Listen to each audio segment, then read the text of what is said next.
Chaque semaine, le docteur Saint-Léger pratique au moins une opération de reconstruction de l'hymen.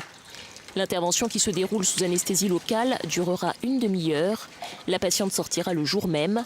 Le principe, reconstruire un nouvel hymen à partir des restes de l'ancien. La première technique, qui est la technique la plus fréquente, c'est reprendre ce qui se rétracte de l'hymen après la première pénétration, sur les côtés. Or, ces reliefs, après le temps, se durcissent, se fibrosent. Donc, ils ne sont pas vascularisés. Donc, ils ne vont pas saigner. Donc, il faut chercher une technique pour que ce soit vif, soit frais, pour que ça saigne quelque part. Donc, on va dédoubler, c'est-à-dire qu'on va inciser en arrière des reliefs pour dédoubler comme une ouverture de livre de chaque côté, ce qui permettra d'avoir une fine membrane en avant du vagin qu'on va recoudre bord vif à bord vif avec du fil résorbable ou désintégrable qui permettra effectivement d'avoir une membrane très fine, vascularisée, qui probablement saignera et fera mal.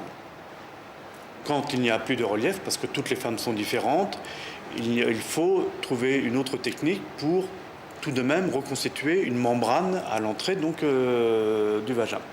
Et pour ceci, on va chercher un lambeau, c'est-à-dire un morceau de vagin en arrière, qu'on va découper et qu'on va rabattre vers l'avant et qu'on va suturer, c'est-à-dire coudre à l'extérieur, au bord du vagin, au bord de l'entrée de la vulve, et pour faire une sorte de membrane qui sera l'équivalent de l'hymen. C'est une membrane qu'on va affiner par en arrière pour qu'elle soit très fine et qu'elle fasse juste saigner un tout petit peu au moment de la prochaine pénétration. Mais est-on sûr à 100% que ce nouvel hymen saignera ? En médecine, on ne peut jamais être sûr de tout. Le but, c'est que même, comme nous avons vu, de recoudre bord à bord des bords frais. Donc, a priori, qui devrait saigner. Alors, ce n'est pas un saignement abondant, c'est la tache. Mais de toute façon, c'est ça qu'on recherche. C'est une tache de sang. Donc, on peut dire qu'il y a une très large majorité, plus de 90%, des femmes qui vont saigner si l'intervention s'est bien déroulée et a été bien faite. Il n'existe pas de statistiques, mais selon le docteur Saint-Léger, le nombre d'opérations de l'hymen aurait doublé ces 5 dernières années.